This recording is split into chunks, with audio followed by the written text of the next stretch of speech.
Okay, in that case, welcome everyone to a academic debate between the YouTube users Negation of P and Jason Burns, who I might have given an introduction to had I not got such an awful cold today.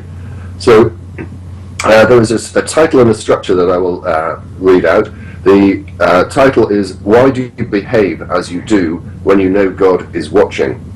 Which I expect Negation of P will expand on in the first 20 minutes, because he's going to go first for up to 20 minutes, and then Jason is going to respond for up to 20 minutes. We then have 2 rounds of 10 minutes each, where Negation of P gets to ask Jason 2 questions, and then the reverse in the next 10 minutes. Then there is a back and forth for 10 minutes, and then there is a question and answer session. There's also a 5-minute break in there, but I can't remember where that fits in. The question and answers, I'll give you more information on that during the course of the debate, but let's just crack on with it. Over to you, Negation of P. Your 20 minutes starts now. Thank you, DPR. I want to tell you thanks for doing this, and everybody out there in Blog TV, thanks for taking time out of your Sundays, guys. I really appreciate this, and a huge thanks to Jason. This is literally the second time you've shown up in the Dragon's Den, so to speak, man, so thanks for what you're doing. That's great. With all that out of the way, let's try to get through this as quick as possible, at least, so we can jump right into it. My opening statement, as DPR stated earlier, what we're here to discuss is the discontinuity between a person's actions and their self-proclaimed beliefs, namely God. And I guess the best way to get started, I stated this in a video, and what I'd like to do is go ahead and just play the portion of my video that centers on this question. What I would ask of the audience, guys, especially if you hadn't seen the video before, please try to listen to all the instructions. It's taken me a while to get the verbiage just right, and really try to play along as much as you possibly can. After we get through that, then I'll just make a couple of clarifying statements, and then I'll hand it over to Jason. So if we've got that video, let's go ahead and cue it up and go. I thank you. Since you're still here, I assume you're willing to ask yourself some tough questions and are prepared to confront the answers, whatever they may be. I would like to thank you in advance for your time and honest participation. Keep in mind, the following questions are not rhetorical. You should answer every question, and if necessary, pause the video to give each issue as much attention as you feel is required. Also, please do your best to immerse yourself in the exercise. The more real world you make the thought experiment, the more reflective of your true beliefs the outcome will be. Okay, let's get started. I have found it best if you are the one to define your beliefs and your God. Remember, this is about you. The more honest you are, the better the results. Therefore, the terms should reflect your beliefs, not a set of values that are dictated by your church. Unless, of course, those descriptions are what you truly believe. Question 1. Do you believe in most cases a person's recurring actions reflect their beliefs? An example of this may include the fact that people are reluctant to touch a stovetop burner that appears red. This is because over time they have learned the color red, at least in this context, indicates the burner is hot and potentially harmful. Interestingly, most people will hesitate to touch a burner that is red even after they have been informed that the burner is not hot, and the red coloration is due to it being painted or because of false lighting. This is because of the fact actions resulting from one's ingrained beliefs are difficult to overcome. Question 2. Is God omnipotent, omnipresent, omniscient, and or omnibenevolent? In layman's terms, what I'm asking is God all-knowing, all-seeing, all-loving, and all-powerful? Question 3. Do you believe God is the most significant sentient being in your life? To clarify, would you agree that even though you may truly love other human beings, you should put God before all others? Question 4. Do you believe the most important relationship of your life is the one you cultivate with God? Again, Do you feel it's true that although you may want and even feel you need relationships while here on earth, your relationship with God is paramount to your overall well-being? Now that you have reacquainted and perhaps reestablished your foundation of basic beliefs and the characteristics of God, we can begin the thought experiment. Begin by envisioning a living person who you currently have a good relationship with. Most importantly, you wish to continue and or improve that bond by maintaining and developing their perception of you as both moral and ethical. Now, this person need not be an authority figure. Examples might include a spouse, parents, friends, or even a child. The important aspect of this individual is they consider you to be a good person, and you wish to maintain that status. Now I'd like you to picture yourself performing an act, better yet, let's make that a sin, that you have done in the past, and that if found out, could jeopardize how this individual views you. Now the act does not have to be an evil act, just a sin that if discovered could negatively impact your image. Something like lying, stealing, or even something as benign as masturbating will do just fine. You got it? Okay, let's move on. Now I'm going to turn up the heat on you a little. Imagine that individual becomes aware of what you're doing. Would you stop what you're doing, or would you continue the act? To be clear, you are aware that they're witnessing the sin, and they realize what you're doing.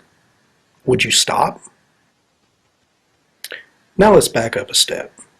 Imagine that this person was aware of what you were planning to do before you actually did it. Now remember, you have not begun the act, but as before, they have full understanding of what you are about to do. Would, or even could, you begin to perform the act with them present and aware of what was about to happen? In other words, would/could you start to masturbate, lie, or steal in front of that person that you love and desire the respect from? Okay, buckle up. This is where things get interesting. Given the attributes and the import you conferred to your God, I would like you to explain why you are willing and able to perform these sins with your God present, while at the same time you're unwilling and even perhaps unable to commit the same sin in the presence of a human being. While that sinks in and you contemplate your answers, let me save us both some time by addressing the most frequent responses. The answer I get most often is that I can sin because God will forgive me. This response totally misses the point of the exercise. I'm quite sure the person you have in mind may forgive you as well.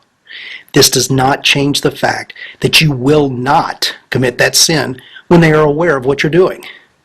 Again, the point of the exercise is to highlight the discontinuity between what you say you believe and how you act on a daily basis. The next most common assertion is that we're not perfect, and we all commit sinful acts. I must disagree, at least in part. Now let me explain. I assume you have not continued and or started an act that was unethical or shameful in front of a loved one that was aware of what you were doing. Now to put it bluntly, have you masturbated in front of your parents and then went on to claim, well, no one's perfect, we all sin? Of course you haven't. In short, what this demonstrates that you are perfect, at least regarding that act in front of human beings. You're just not perfect in front of God.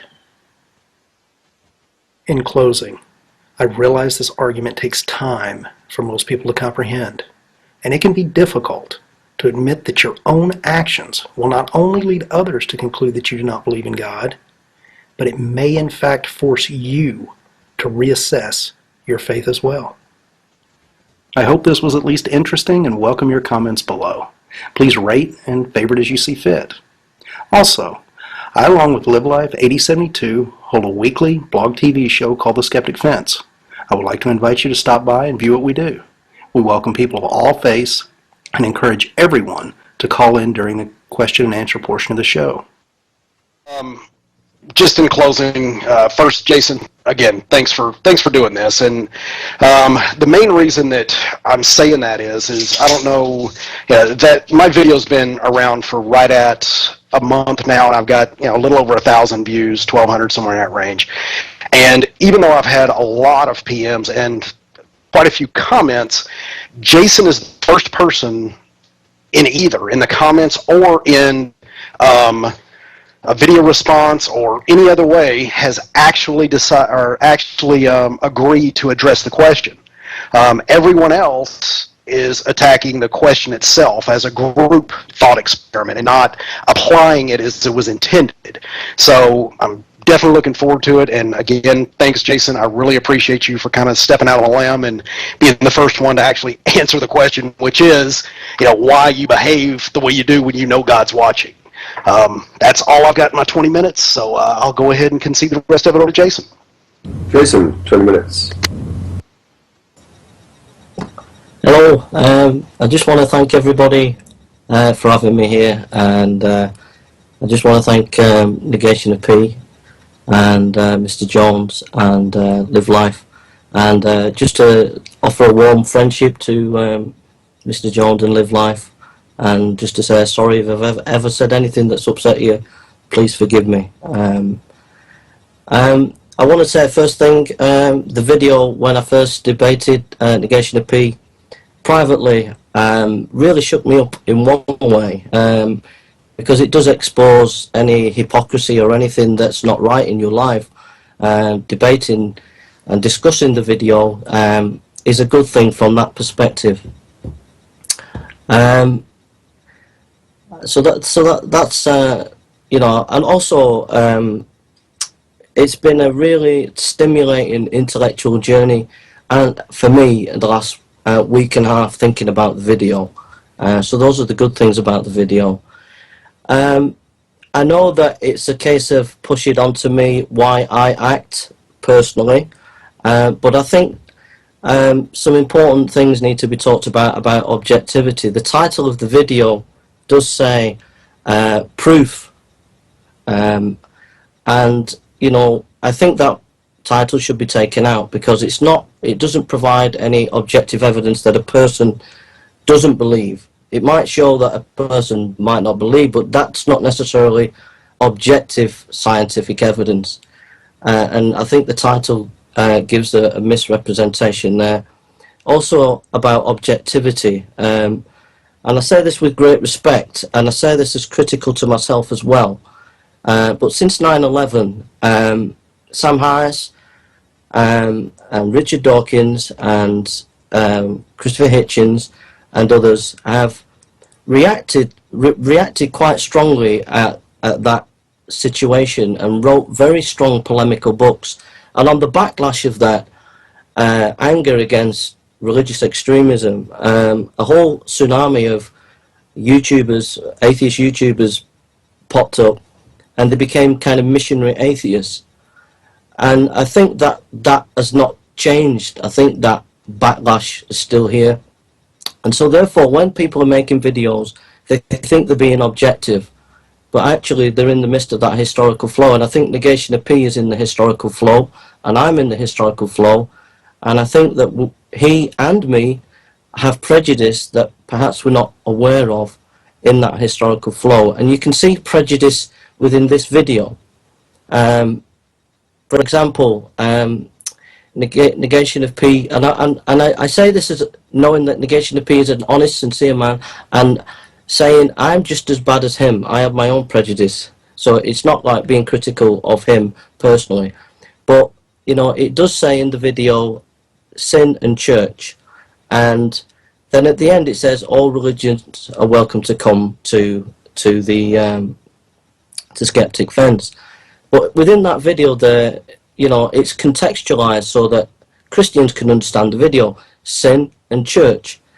But yet, it's applied to Christians, but yet at the end, all religions are invited. So I think that it is specifically aimed at a certain group of people and I think there's prejudice there. And also in terms of using the words masturbation. Masturbation was used 3 times, and it does have symbiotic implications. Those words have that word has connotations in a religious context, and so a Christian person especially would be powerfully affected by those words. So I know negation is trying to be honest and sincere, but I do think there's issues of that it's not really objective to gauge whether someone believes or not. Scientifically speaking, for that person to think scientifically. The other thing as well, peer review and things like that, you know, Negation has submitted it to his friends, atheist friends, about 5 or 6, and one Christian, me, from the list under his video. And, you know, I think if it's going to be seen as proof, for even subjectively to a person, it has to be subjected to wider scrutiny and of wider community, etc. But this is a good start that Negation of Peace done. Second thing is on the resurrection. He talks about belief, and then he says you make up your mind. But then he says, but God's attributes, and he mentions 4 attributes. And I think he should make up his mind whether to let people think completely their beliefs, or whether he should leave that out and just put 4 comments of attributes of God. But because he's said 4 attributes of God, he's kind of leading people to think in a specific way, and that's not objective.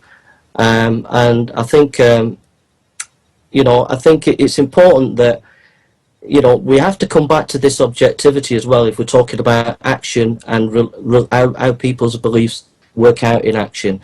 And there's no room to talk to discuss specific beliefs, and I think we have to talk about objectivity in beliefs. And if you're talking about Christianity, we've got to talk about the resurrection of Christ and objective evidence for that. You know, the recent scholarship with Dr. Balcom, N.T. Wright, and people like that, the source material, the Gospels, what are they? Tacitus, Josephus, lots of things like the Gnostic Gospels, how do they relate to the Gospels? Dr. Price, Richard Carrier, people like that who are coming against people like Dr. Balcom, N.T. Wright, and lots of critical issues that come down to about objectivity about history relates to Christianity. And I don't think this video even begins to tackle that issue, and that's important in relation to how we act. Is it based on objectivity? Because someone could actually say, I am actually perfect, I perfectly do everything, so what are we going to do then? The only way we're going to deal with them is that we pin them down on objectivity. Is it objective truth that they have? What worries me with this video and a lot of atheist stuff and a lot about our Western culture is Jesus Christ had the most powerful influence in history. He influenced the East. Even Gandhi said he was the most perfect person he'd ever read about, thought about. H.G. Wells in the West said Jesus had influenced history like nobody else. Jesus has influenced the Galilean Jew, has influenced science, has influenced politics, has influenced literature in every department throughout history, socially. You know, thousands of hospitals, tens of thousands of hospitals have been started in his name, and we don't discuss about Christ in our Western culture enough. And I think as atheists that you need to address that. The next thing as well is recent research in neuroscience. Recent research in neuroscience has shown why people act the way they do. And you've got to understand the way the brain works. The brain processes information at the front, logically, and in the middle of the brain it processes emotionally. Now, when a person learns habits of practical habits in their life, if in the middle of the brain, it's the pain and pleasure together, working together. Now, if a person's in pain, it triggers pleasure, okay? So a person could say, for example, not masturbate in front of their family, okay? But when they are alone, if they're in pain in some way, and pain could be stress affects pleasure, depression affects pleasure, a whole variety of emotional difficult issues that people can go through triggers off pleasure. So what that means is if someone won't masturbate in front of their family, if they are alone, it will trigger off their past behaviour habits of masturbation. The pleasure process will come up. So they've got 5 seconds to choose whether they react to that. And so it has a powerful impact on how they will act alone. And you know, so the recent research in neuroscience is extremely important in talking about this issue. And also, you know, I listened to some real, some real deep philosophers. I think there's a guy called John McDowell. There's another guy, Bernard Williams. Massive deep philosophers, but you know, the very sort of the very airy-fairy technical stuff. But when you get into the practical daily life, you know, then things are more complex. And I think this video it's very logical, it's very precise, it's all very neat. But when you hit real life, if you're hit by a number of stimuli, difficult problems, I don't think you can narrow it down perfectly as good as we think we can. Having said that, the Bible actually agrees to some extent with what Negation of Peace trying to achieve. It's trying to show connection between action and beliefs. And the Bible talks a lot about, you know, your beliefs should match, your action should match your beliefs. It talks a lot about, you know, walk in the light, etc. So that's all I can remember from my notes so far. So thank you very much, and thanks to everybody. Okay, thank you. My understanding is now that Jason has 5 minutes in which to formulate 2 questions, which Negation of P has 5 minutes to answer. Back to you, Jason. The only thing I can think of Negation of P is 2 things. I think one is the Apostle Paul talks, all fall short of the glory of God. And Seneca says his lecture hall was a hospital. Does that have any bearing? Does those 2 thoughts, it's just one question really, do those 2 thoughts have any bearing on this video, to your mind? The short answer is no, Jason, and the main reason is because I look at the Bible, and again, I'm not trying to be confrontational or being belittling in any way, but I see the Bible the same way as I see any other book. Like, let's say, I don't know, the Odyssey, Iliad, Homer, you know, across the board. There are truths that are in each book. But the problem is we don't take the Iliad and worship it and think that everything that, you know, any of the characters there did mandates that we follow something else. So even though Paul states we're all going to fall short, okay, I'll grant you, in fact, Jason, and kind of backing up a little bit into your 20-minute deal, you know, you were talking about we need to look at the validity of God and the historical, you know, all that as far as not only Jesus but the Bible and all that.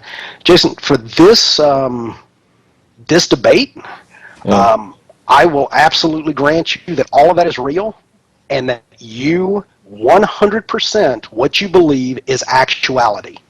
Now, when I come back to my question, I'll kind of go into that, but what I'm saying is that no, this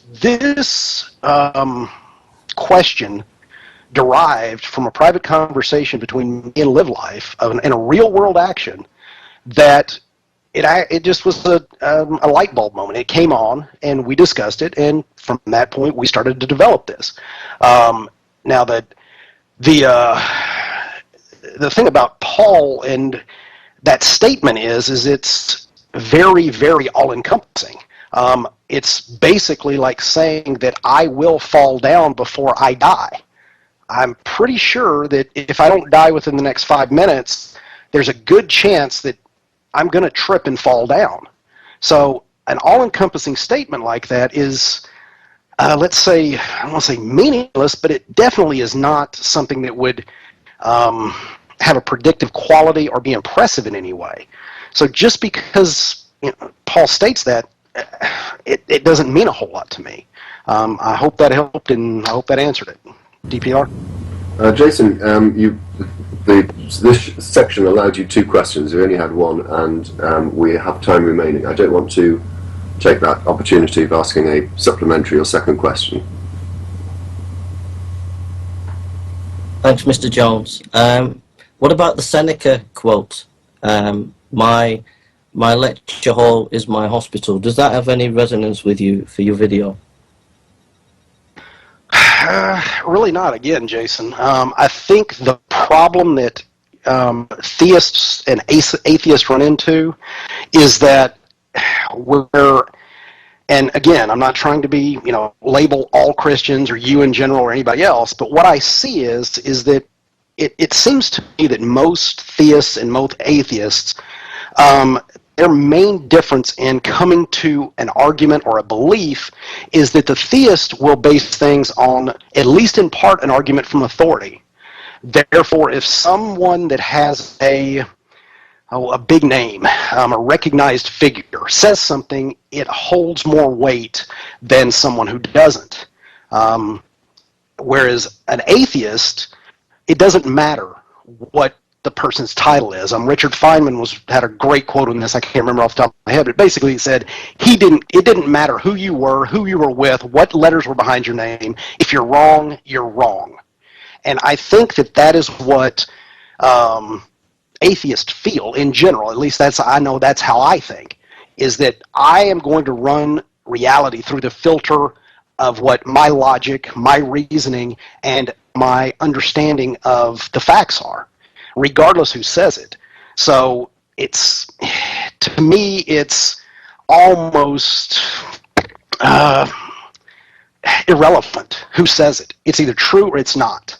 And if it's not, great. If it is, great. If my 7-year-old comes home tomorrow and tells me something that I didn't know before that's true, I'm going to take it just as much as if I heard it from Stephen Hawking. So I hope that helped. Okay, shall we move on to the next section, which is negation of B, asking 2 questions to Jason. And again, the same 10-minute time limit applies. Or do you want to do that, Jason? Or I didn't know when the 5-minute break was going to be. I don't care. I'm good to go whenever you are. Yeah. Did you want the break, or did you want me to go ahead and ask my questions? No, go on. Yeah, ask your questions, bro. Okay. If that's okay. All right. This has to do with objectivity, and it seems that you don't feel that my questions are objective. And I guess the problem I have with that is that beliefs, the question I'm asking is, do you agree with this? Even though a belief may be, by definition, a subjective term, we can test for those beliefs. The example I will give is, I believe in a mysterious force. We do not understand this force in any way. My job is contingent on this force. And because of my belief that this force is real and exists, there are certain limitations that I impose on myself. Now, the force that I'm speaking with is gravity.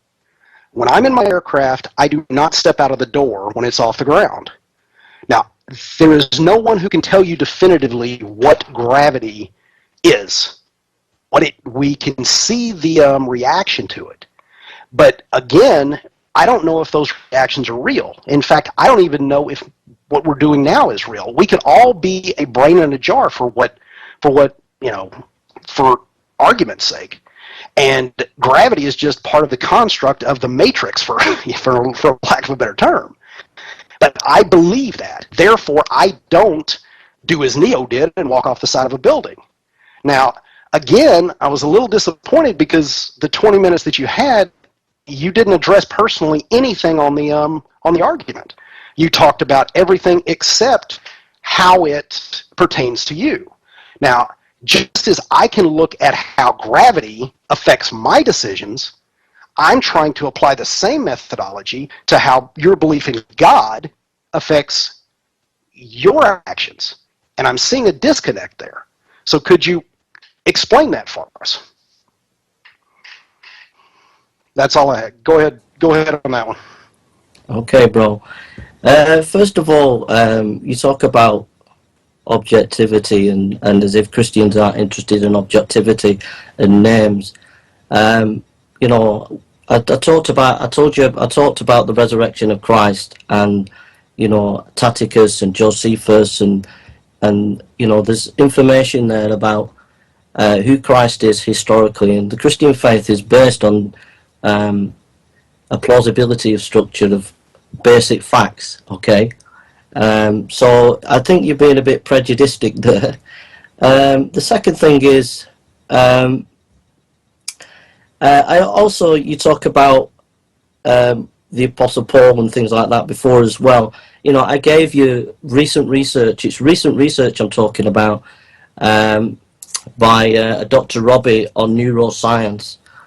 So I gave you neuroscience and about how actions work. And if you thought about what I said, you know, it answers some of your questions about masturbation, why people masturbate. You know, I think that the issue of why I quoted Seneca and why I quoted the Apostle Paul is I gave you two sources of a basic reality, a basic experience, is that, you know, you won't like this, but we fail. We are not perfect, and your logical construct is it's in a make believe world. When we hit reality in real life, you will find holes in your logical construct.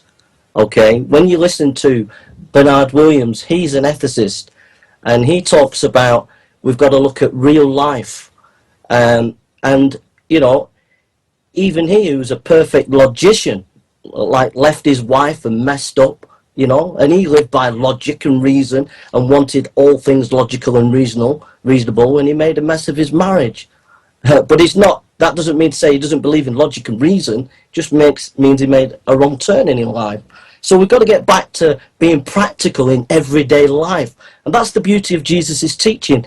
It's about being a farmer. He talks about farming. He talks about it's all in everyday life experience. Whereas the academy is in the university, and it's all away from real life. You know, we've got to get into real life and how it works in real life. So when I quoted Seneca and the Apostle Paul, they're realists. They're working in the real life. They know what it's like when someone comes home drunk, or when the wife's not happy, or whatever.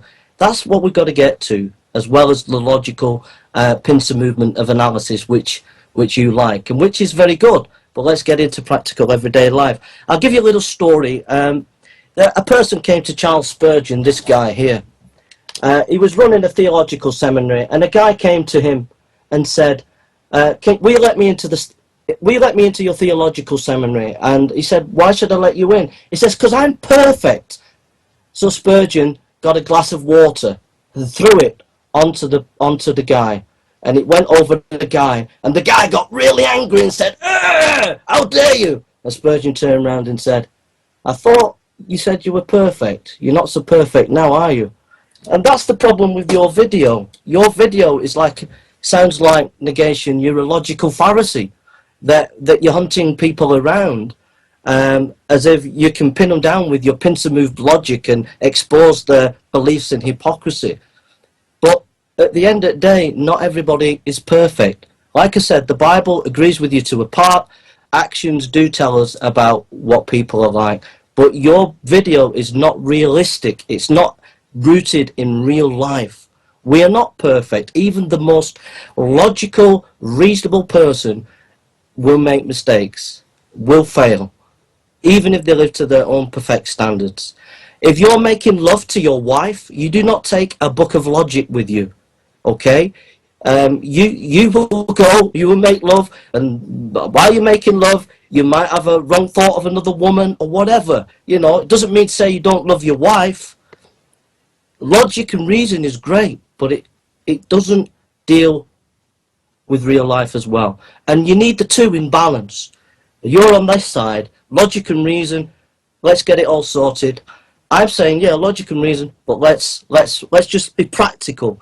And you've been reminded underneath your video about it, you know, challenged about that, and you don't seem to realise that we've got to get into practicalities as well. How does it work in real life? Thank you. Okay, that's taken up most of the 10 minutes, but seeing as we've cut a lot of the previous section short, and Negation has a second question, I'm going to allow it to overrun a little bit if needs be. Do you want to have a second question, Negation of Pete? Yeah, I could. I mean, first, Jason, is that okay? Yeah. Okay. I want to just address the objectivity and because what this speaks to is it goes into what you were saying as far as this is not a real world experiment. I definitely have to disagree on that. I mean, look at the definition of objective. It's not influenced by a person's feelings or opinions in considering and it represents the facts. I can't talk. Now, here's the thing. I don't believe you're sinning. You state that you're sinning. And you know you're sinning. That's objective. It is a fact that people sin. Objective statement. You state you believe in God. Objective statement. You have made a truth claim.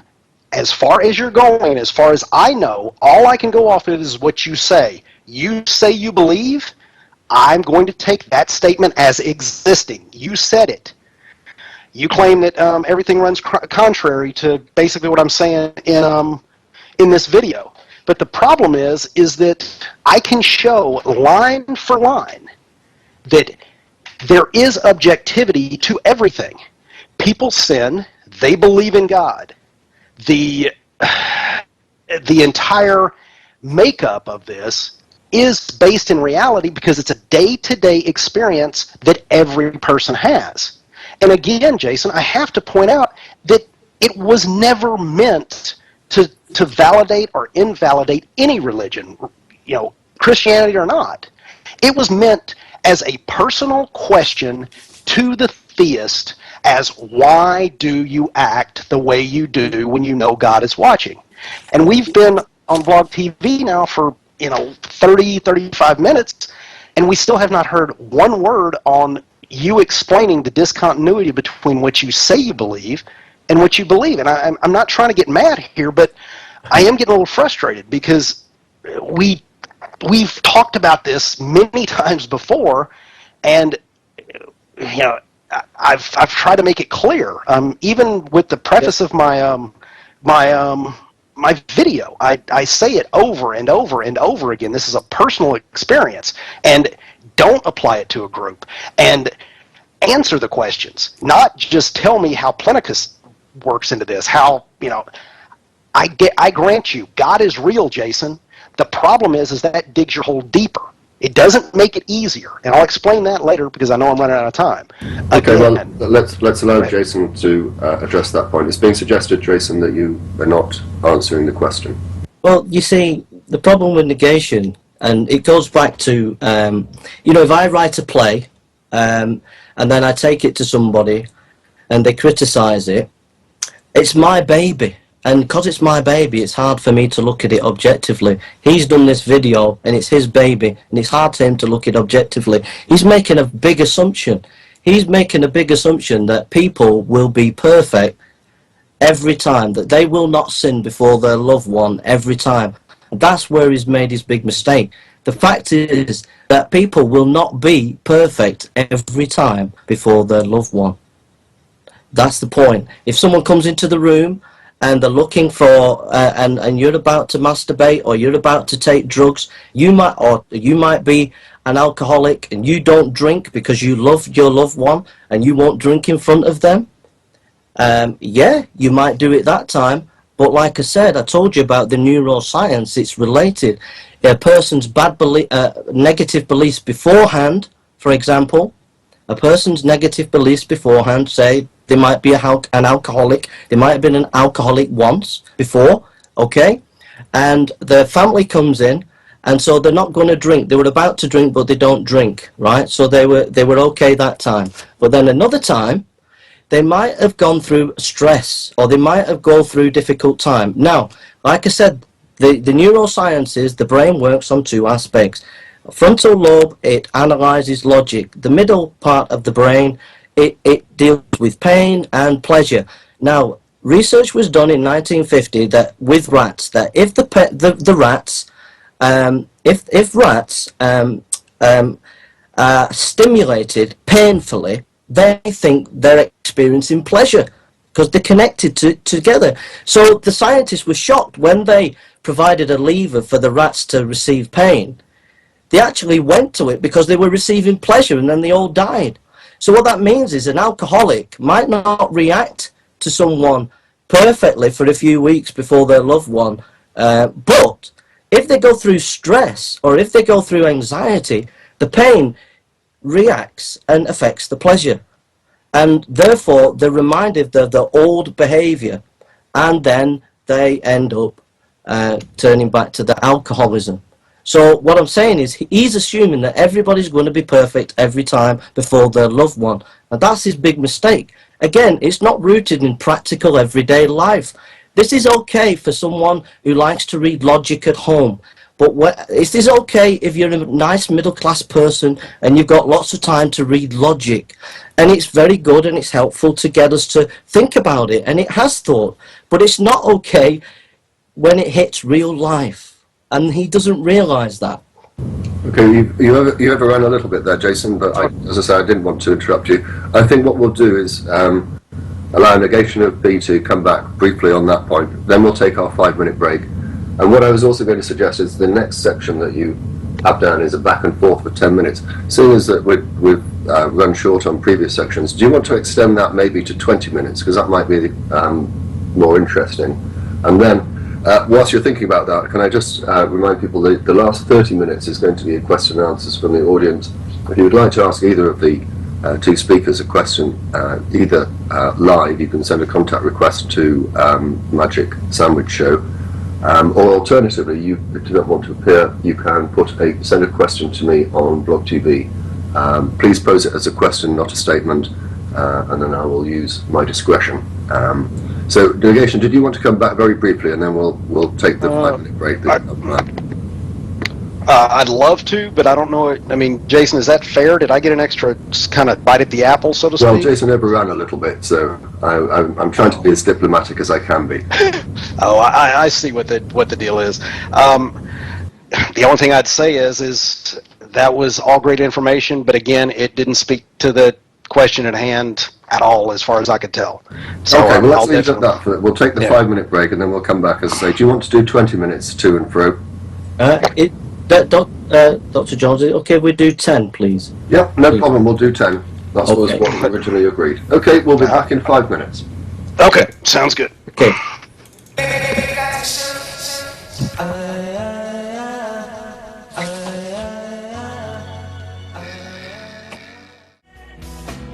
All right, going live.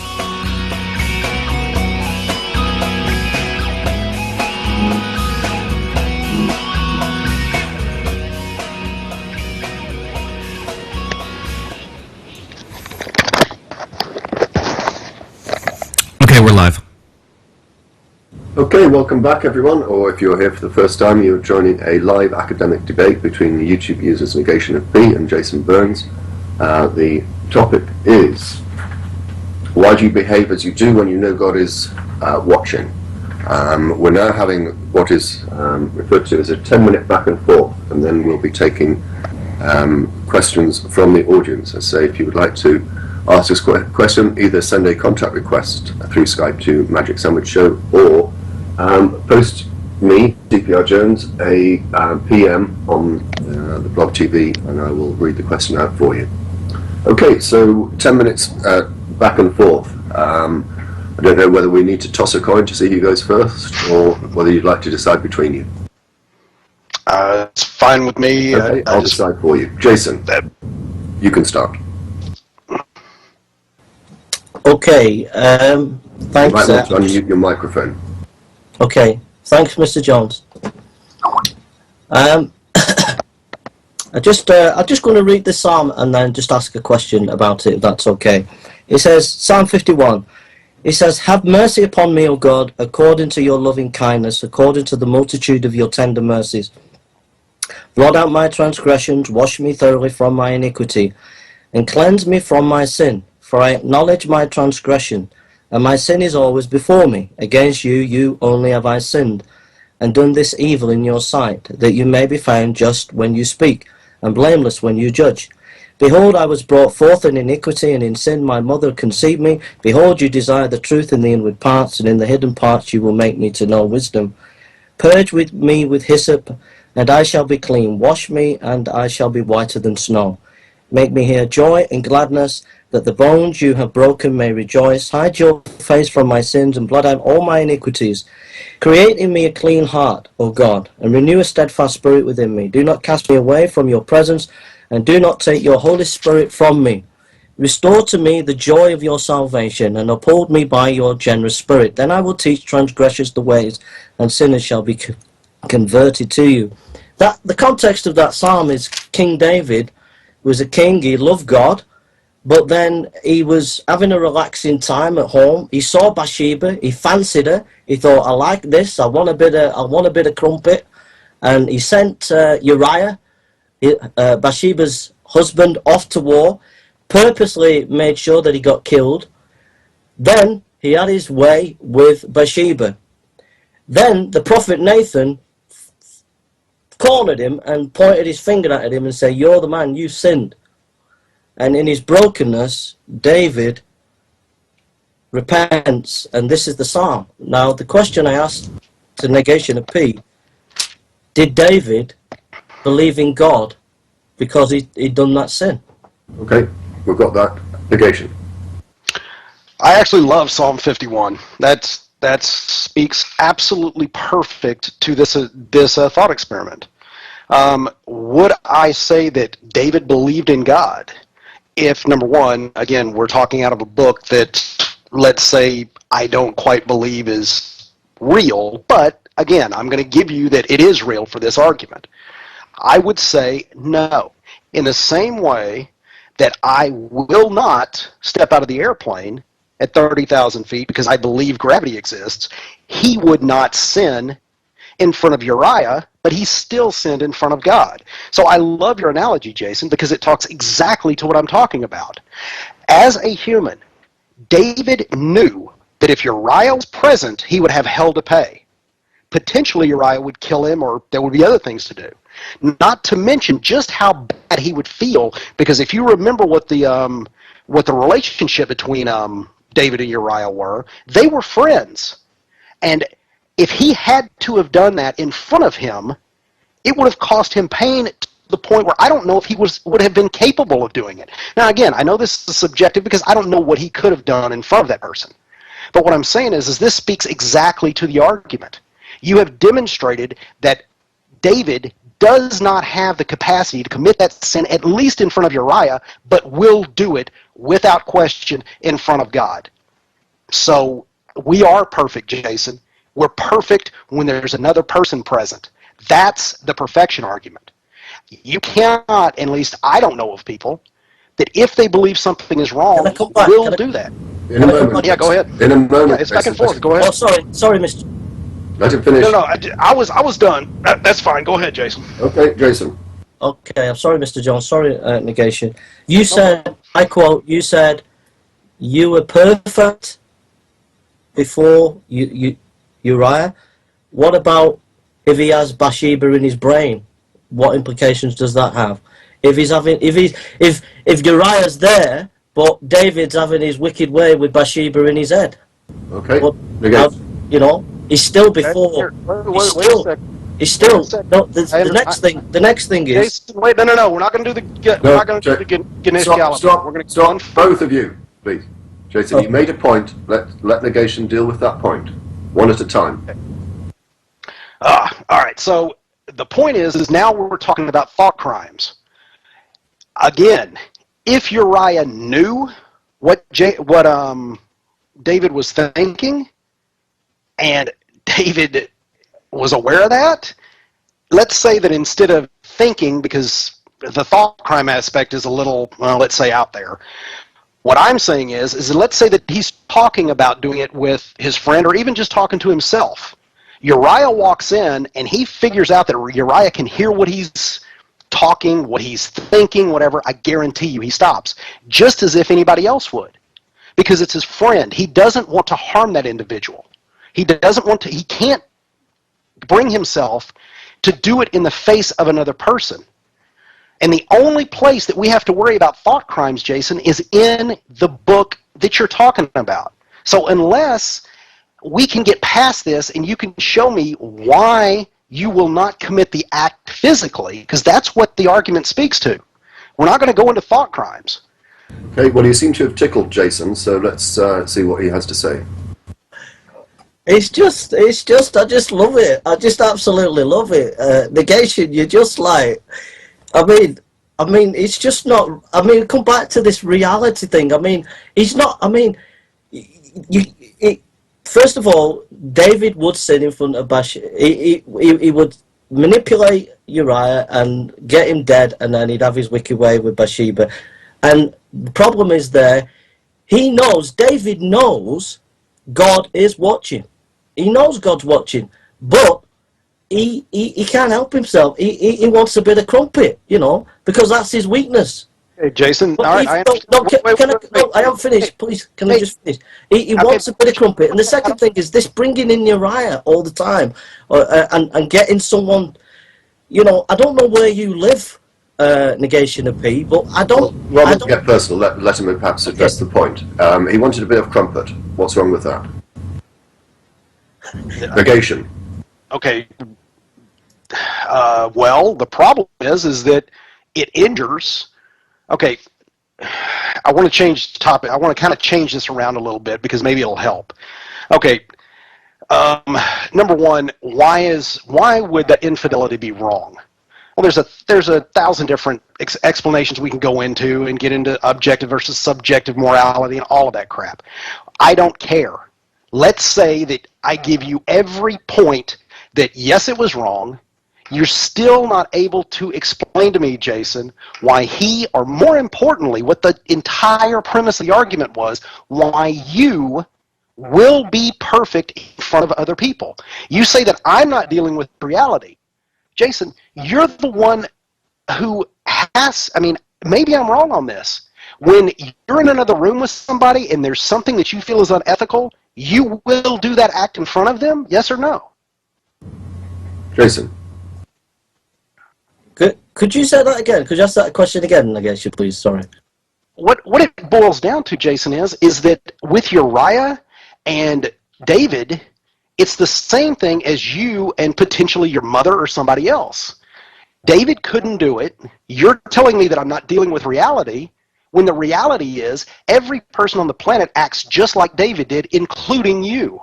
So again, why don't you commit unethical acts in front of people when they're aware of it? You say that I'm not dealing with the reality. That is the reality, Jason.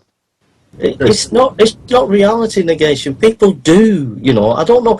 Take anger, Negation. Take anger, right? Someone comes into the room, you want them to really feel good about you, okay? And you're about to get angry and you see them and you stop. Okay, and you do that perfectly all the time, and you love that person. But you come home from work, you're having a stressful day, you're going to blow your top. It's just human, you're not good at. This is the point. You're just not. You're not in reality. This is a logical construct that you've done, and it only works if you can try and pin down a special sin like masturbation. No normal person in their right mind is going to masturbate before their parents. And you've put that 3 times in your video, okay? No one in the right mind's going to do that. So if can I just clarify something? It might be helpful. I don't want to get bogged down in masturbation, but I think you just said masturbation was a sin. Is that right? I just said it was a sin. Yeah. I just wanted to clarify whether you meant that or whether it was a slip of the tongue. It's irrelevant, Mr. Jones. The point is, he used it 3 times, okay? And I'm just using it. I'm Jason, just clear. sorry? Wait a second. To be clear, I also used stealing and lying 3 times. And what No. You're not getting away with that, negation. You're not getting away with that. You're not getting away with that. Come on. 3 times you used it, bro. Well, pause there, gentlemen, please. Pause there. It's no good if you're speaking over each other. And also, that is the 10 minutes of the session. Now, I'm quite happy if you two are to allow it to run on for a few moments. No, I'm happy to continue to the next bit, Mr. Jones, if that's okay. Okay, well, the next bit, if I just remind everyone, is a question and answers from the audience. See, I've got 1 contact request. If you would like to ask a question to either Negation of P or Jason, send a contact request to Magic Sandwich Show, all one word, on Skype. Alternatively, in Blog TV, send a PM to me, and I will read your question out. And the first question I'm going to read out... Mr. Jones, I thought we agreed to just a last 5 minutes round off. I thought we agreed to Negation has 5 minutes to finish, and I have 5 minutes. Jason, you are absolutely right. I do apologise. So it'll be 5 minutes each, and then we'll take the questions. So again, if you want to, if you have a question, please send me a PM or a contact request. But you're quite right. I missed that bit out, Jason. Thank you for reminding me. I can't remember who was supposed to go first. I'll let Negation go first, if that's okay. 5 minutes closing, Negation. Okay, this will be fairly quick. Jason, I'm not making this personal, man. I really think that you're trying, but I have to state this, that I do feel very disappointed. I came into this thinking that you were going to address the question. Thus far, you haven't said 1 word about what the real question is. So now I have an additional question. Is not only the first question, but also why it seems there is not a theist yet that will even touch the question, let alone, whatever. I think that if we were in a formal debate, one that was scored, which I have been a part of before at the college level, Jason, and again, I'm not trying to be negative, but if you go back over the tapes, the question was very straightforward. And by avoiding the question, you would have absolutely lost hands down. Now, I'm not trying to win this. I don't care. All I'm trying to do is ferret out truth. But we will never find truth if we don't ask the questions. That's where my disappointment comes in. Oh. I'm done. Jason, you have 5 minutes. Okay, first of all, Francis Schaeffer knew Switzerland Alps very well. He took some students, he got lost, and while he was stood waiting with his students lost, he said to them, make sure that you really ask questions and think. And, from Francis Schaeffer's influence, we're taught as Christians to think about, and I want to think, and this video has stretched me. It's been fantastic. I've loved every minute of it. I've loved the research and the thinking. I've got stacks of notes here. I've read on neuroscience, I've read on philosophy, I've read everything and thought everything. And the whole problem with Negation is because he's too busy thinking about logic and he's in his own little world, he needs to hit reality and think about this issue. We don't react perfectly all the time. That's the problem with the video. Not saying there's no value in it. There's great value in the video. I want to thank Mr. Jones, Live Life, Negation, everybody come in, and I just thank you so much, and thank you for a wonderful opportunity, and thank you for all the effort that everybody's put in. And I've just had a fantastic time, and I wish Negation the best. He's a sincere thinker. He tries his best, and I appreciate what he's trying to do. So thank you. Okay, then we'll move on to the final section, which is 30 minutes of questions from the audience. And as I say, you can either send a contact request to Magic Sandwich Show or send a PM on Blog TV, and I will read the question out. And the first one I'm going to start with comes from, I'm sorry, I'll probably mispronounce this, Rorschach. No, I'm not even going to try.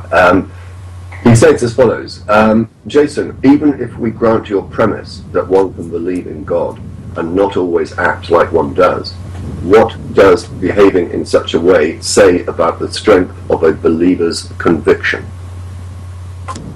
Jason, I'm going to invite both of you to respond to all the questions, but that one obviously directed at you, Jason, so you go first.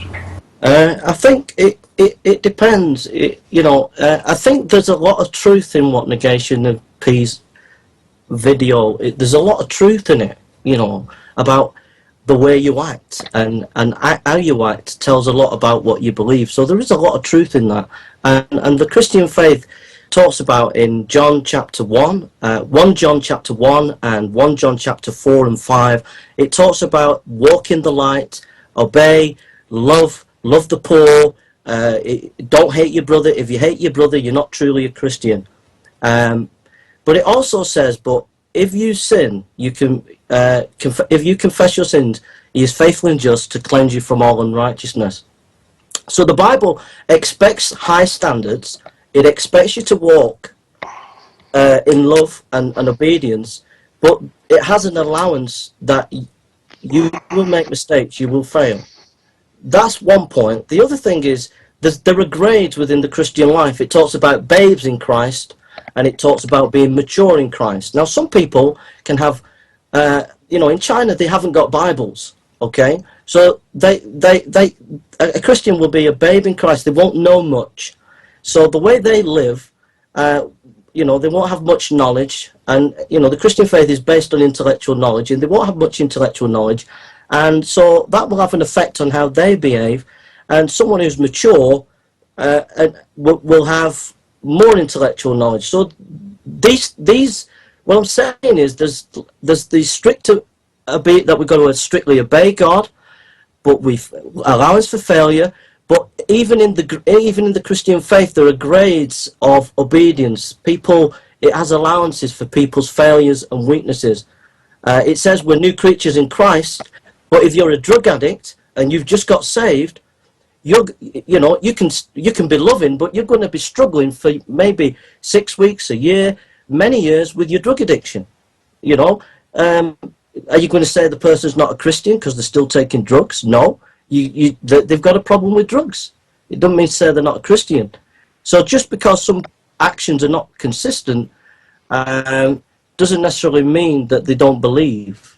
And I think this video is trying to do too much. It's trying to do too much. It's a good I'm going to pause it there because obviously we only have 30 minutes. Sorry. And I'm trying to be fair so far as time is concerned. Negation. Yeah, I'll try to be quick. Answered for about 3 to 4 minutes, so feel free to use that amount of time.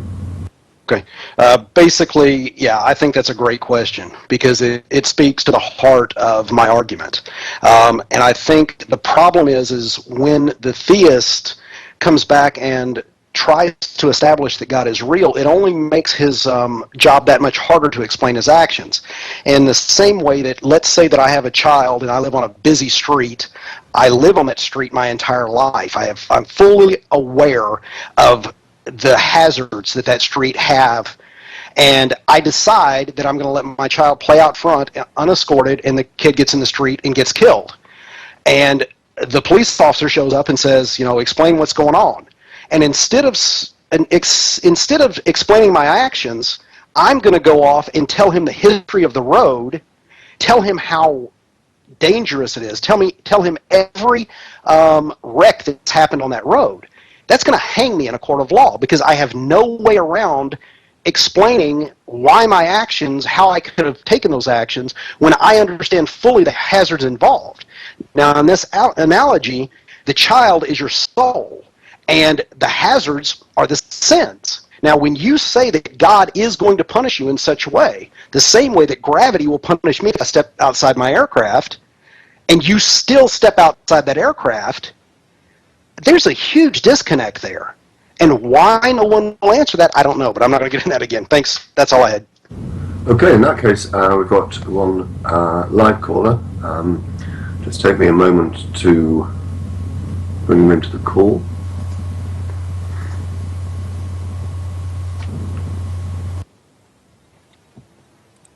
Hello. Hi, how are you? I'm doing very well, thank you. And yourselves? Very well indeed. You have a question for us. Is it directed at anyone in particular? No. I think Negation and Jason can both address this. Basically, the whole conversation around, on the whole question around why we do immoral things under certain circumstances, the question I really had to ask is, if the Christian God is the ultimate source of morality for human beings, why are there so many cultures in the world with differing sets and understandings of morality? And which one's the correct one?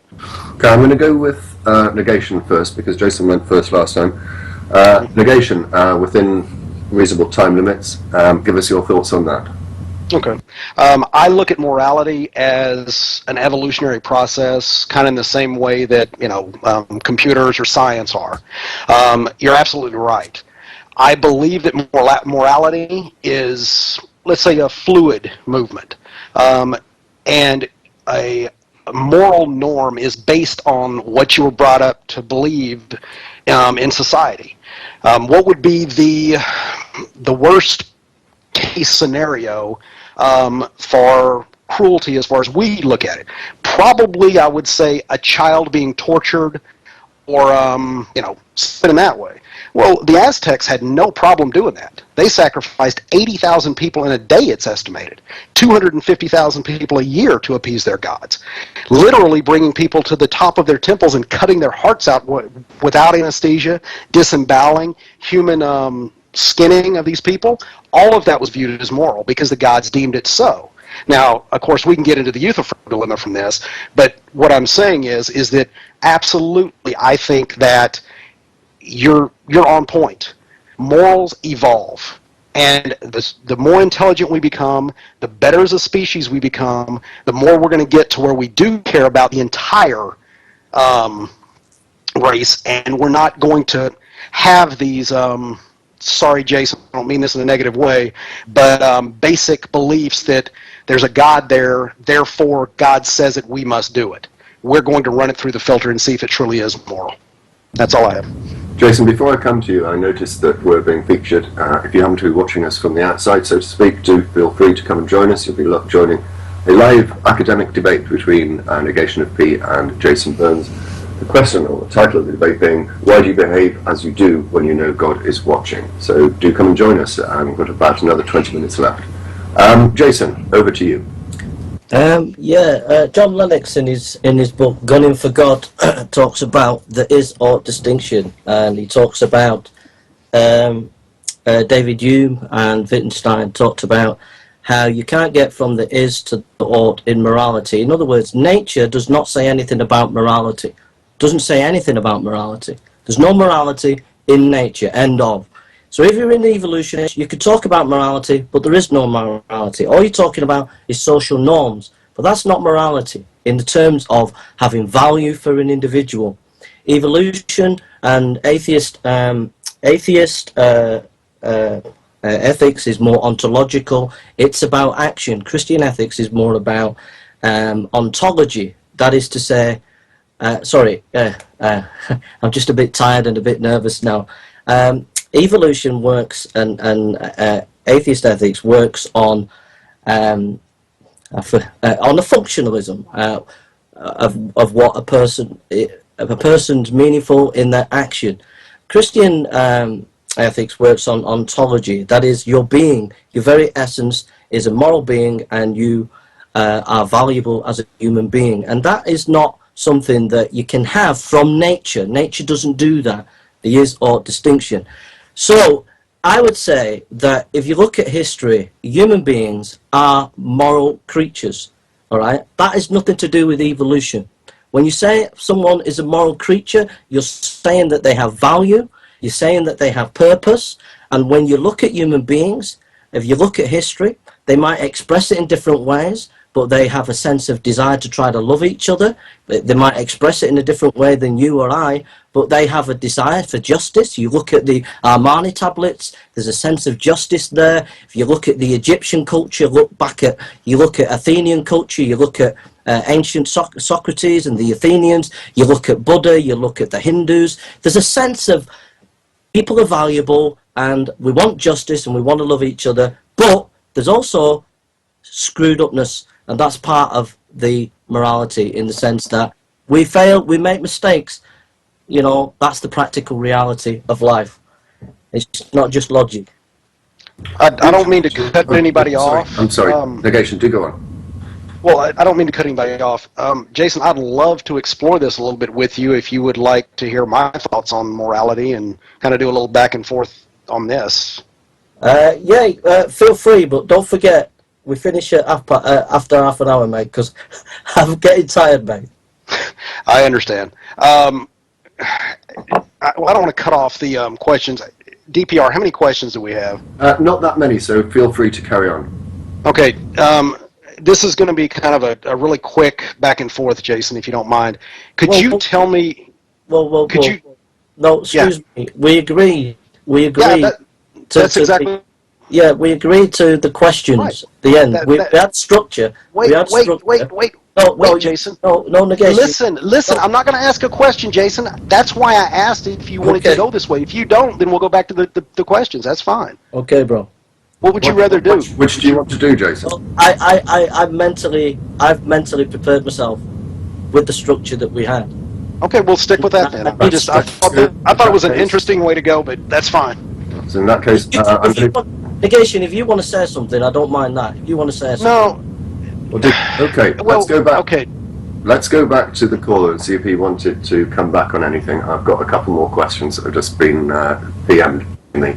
So we've got plenty to fill in the time, but did that answer your question, people who well, yeah, I think Negation addressed it well, but I think Jason tried to avoid the question by shoving it off into evolution. Well, I don't want to get into that sort of thing. Have you got a question, or I'll move on. If there wasn't some sense, I don't say that it's a morality as we understand it, but animals wouldn't be able to propagate their species if they didn't have some sense of what's right or wrong for their species. So you don't see, and I'd hate to use this example, piranhas going around killing each other, you know, that sort of thing. So there is, in evolution, a morality born just from the natural selection and survival of the fittest. Okay, I'm going to pause you there because obviously it's the speakers we want to hear from. I'm also going to remove you, but thank you very much indeed for the call. Jason, what's being suggested there is animals have morals, so the existence of morals means or proves what exactly? We got to ask the question: what is moral? When I use the word moral, I mean free agent. You're able to act, and also there is value in you as a person and value in the other person. Nature doesn't say anything about value. End of. I think the question was, do animals have morals? Well, obviously, it's not the same as when I say that they are able to act, but they can only act in according to their nature, so they don't have morals as human beings have morals. I don't want to take negation space, but I thought that was the crux of your whole argument, that we don't have control over our nature insofar as masturbation, lying and stealing is concerned.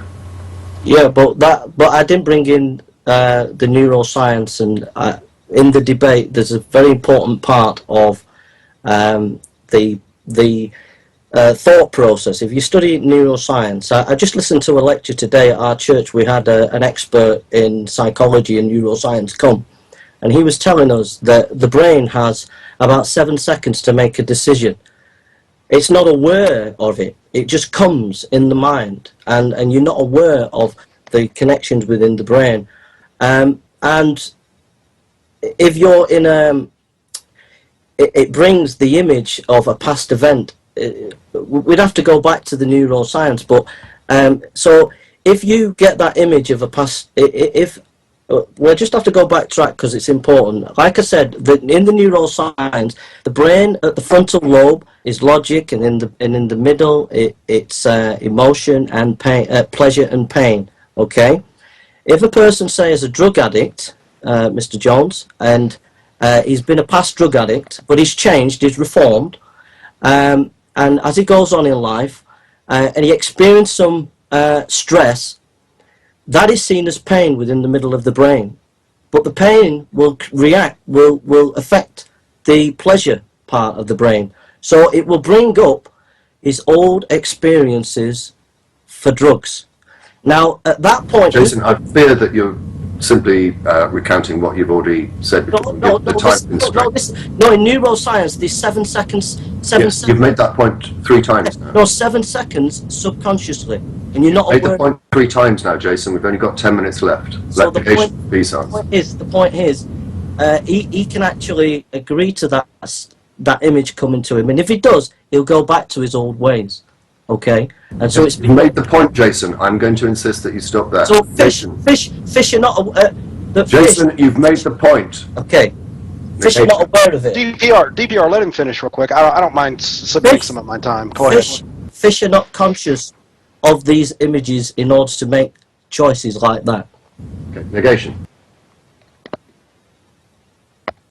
Okay, sorry guys. I guess I'll just make my point with the is-ought. Jason, I don't know if you're aware of this, but you can't get to the is-ought, or can't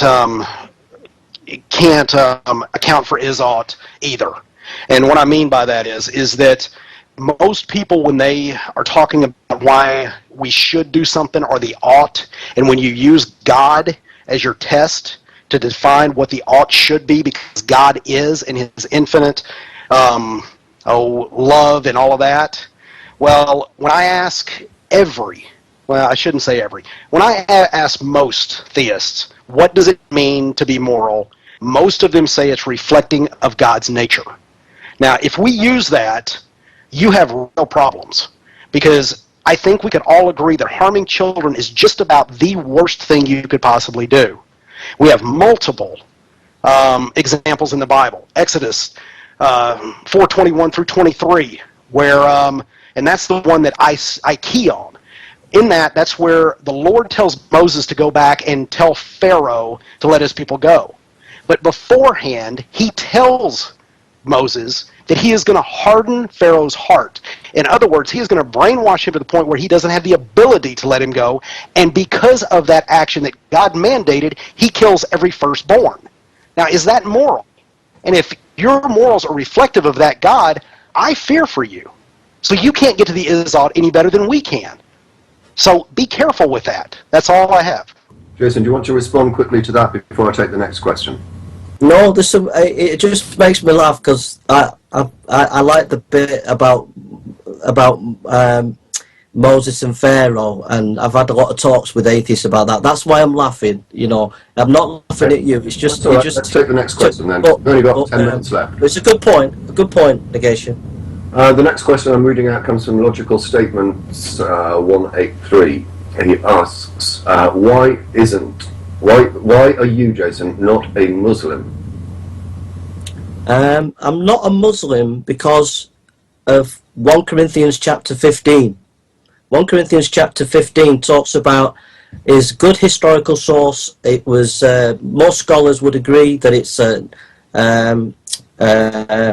1st century, 64 AD, or even before that. It goes back to like 54 AD, and even earlier source, historical source of the resurrected historical Christ. And I have a choice between the Muslim, Muhammad, who says he knows about Jesus 600 years, about Christ, or I have this early historical document of the Apostle Paul, and I would rather go with someone who was closer to the event historically and is backed up by other historical materials such as Tacitus, and we could go on and on and on, and that's why I'm not a Muslim. Negation. I would argue... Let me broaden the question out, I suppose. The question really is saying, how do you choose one religion from another? I'm presuming that's behind the question. That's the million-dollar question, and especially when you're looking at Pascal's wager.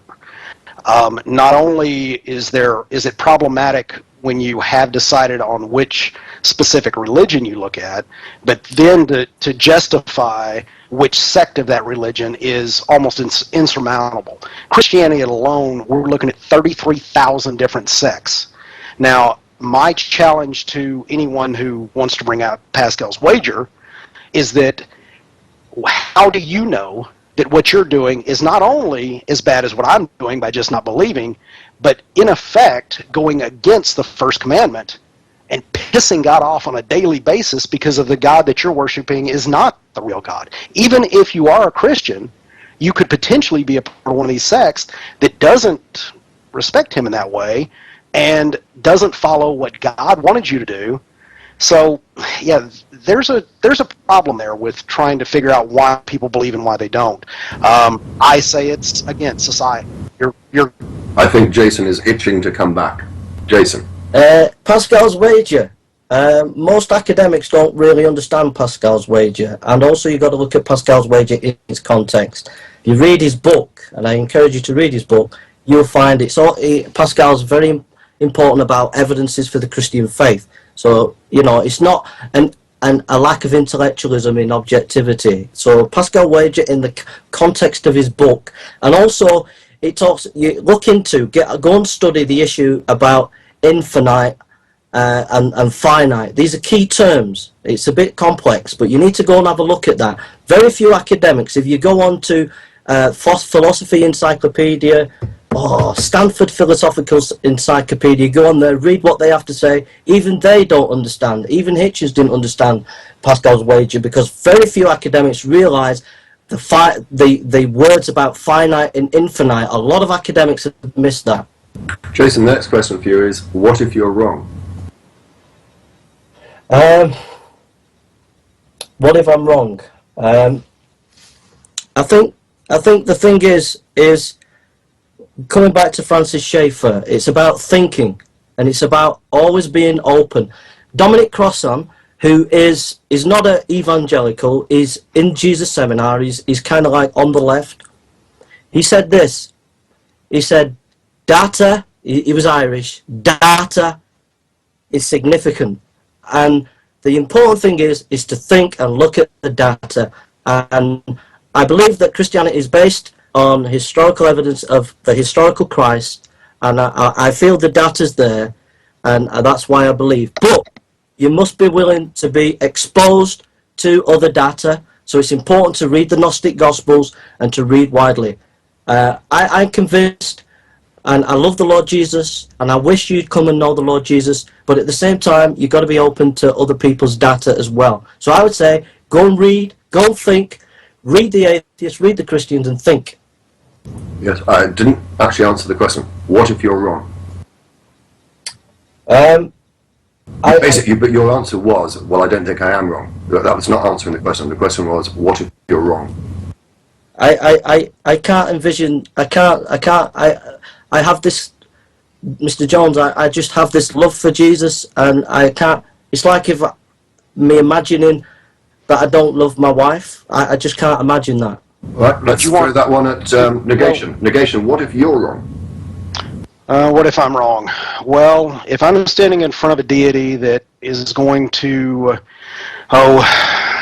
be looking at me as far as what my life was lived at, if that deity, let's, for argument's sake, say it is the Christian God, that God is going to know me, and he's going to know me more intimately than anyone ever has known me. He'll know why I made my decisions. He'll understand that the way he constructed me forced me into a position to where I had to question. I had to look at evidence. And the evidence that I found, I didn't find convincing. And if that is enough, knowing that my heart was nothing more than trying to find truth, if that's enough to condemn me, then I guess I'll have to accept my fate. Okay, being aware of the time, I'm going to take one last question. We're going to have to be fairly brief on this because we've only got 5 minutes left. I'm going to try and rephrase it slightly. I think it's directed at both of you. And it goes back to the morality point. If morals don't evolve, then would we not be in a position where we still endorsed slavery, as is encouraged in the Bible? Jason. I think it comes back. It comes back to the fall. You know, from a Christian perspective, that we are fallen human beings, and unfortunately, because of the fall, it's affected us. So some cultures will live according to the. This is how we see it. Will live according to the light, but other cultures will not. And also, you know, some people can be just plain disobedient. I mean, for example, in Haiti... I'm going to press you. The question is, if we lived in biblical times, or according to the Bible, slavery would still be acceptable. How do you explain that? Well, I come back to the resurrection of Christ. You know, we see Christians' history through the lens of Christ. Now, Christ never endorsed slavery. He never condoned it either, did he? Well, when Jesus Christ died on the cross, that was all class distinctions were destroyed. He died for everybody, gay, slaves, everybody. The Son of God died for everybody. And so that is our crux, that is our hermeneutical lens when we read the Old Testament. And Nietzsche, the German philosopher, had no axe to grind. He always thought that Christianity was about love, but he didn't like it. Negation. I'm a little surprised that Jason would say that there's no slavery in the New Testament. I would definitely... My understanding of negation is that Jesus never spoke of it. And if you look at Matthew 5:16, 17, he said he didn't come to change the laws. Well, and he did also...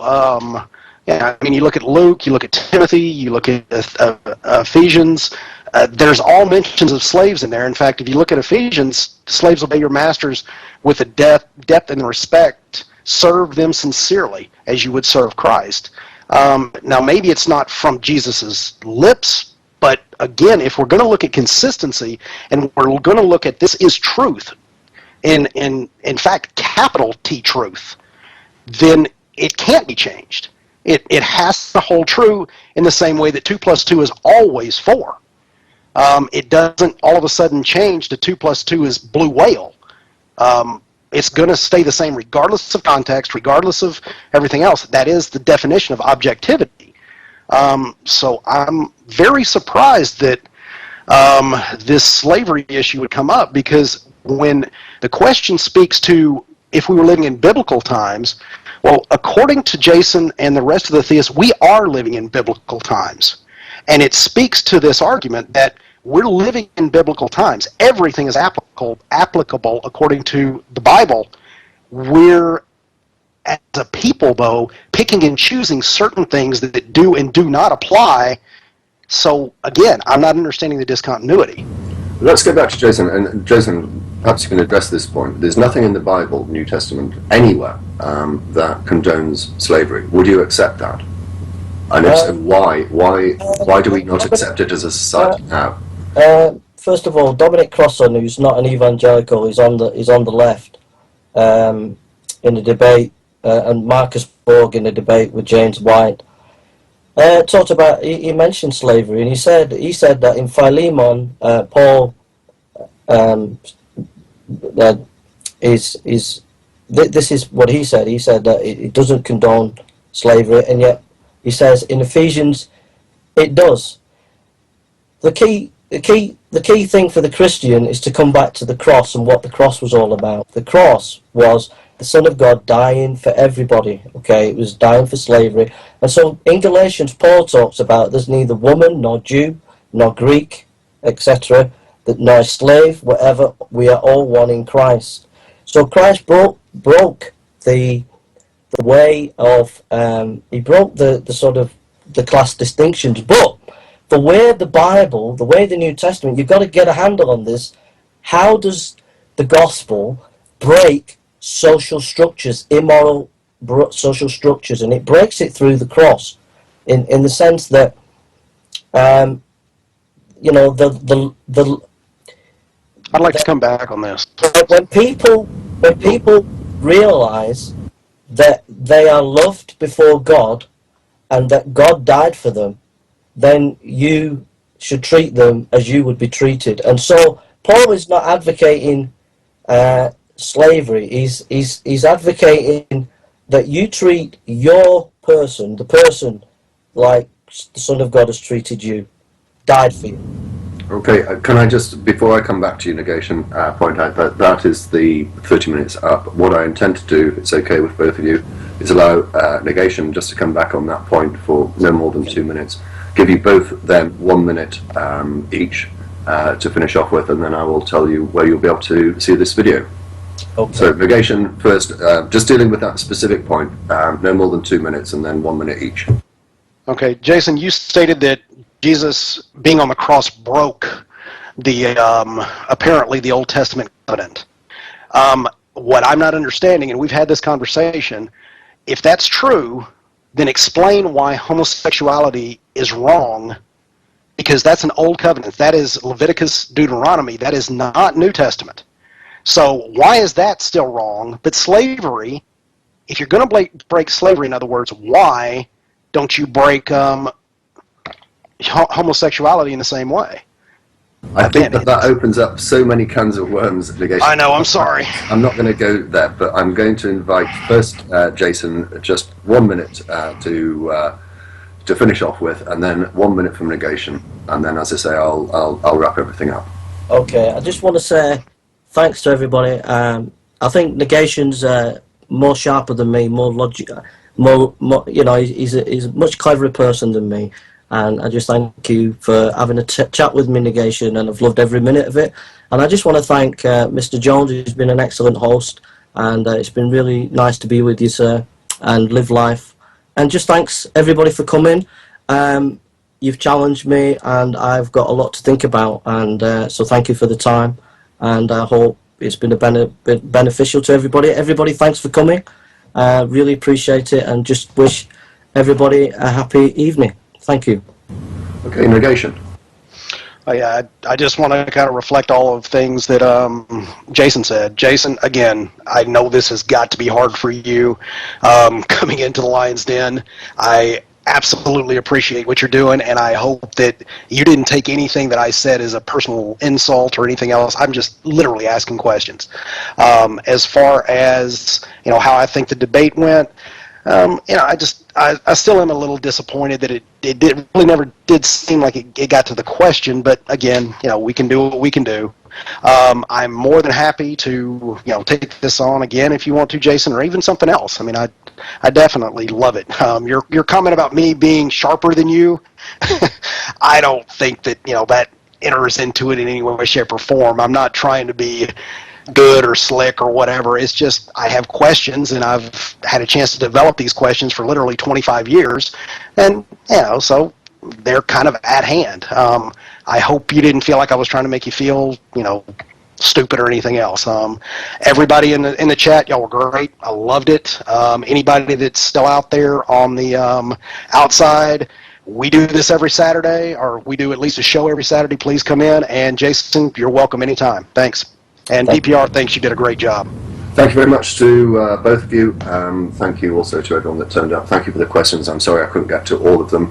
I know that Live Life is going to finish off and include in his finishing remarks exactly where you may be able to see this video when it's posted on the internet. But I just want to echo Negation's point that they do have a show, that's just to say Live Life and Negation, every Saturday, Skeptic Events, well worth going to see.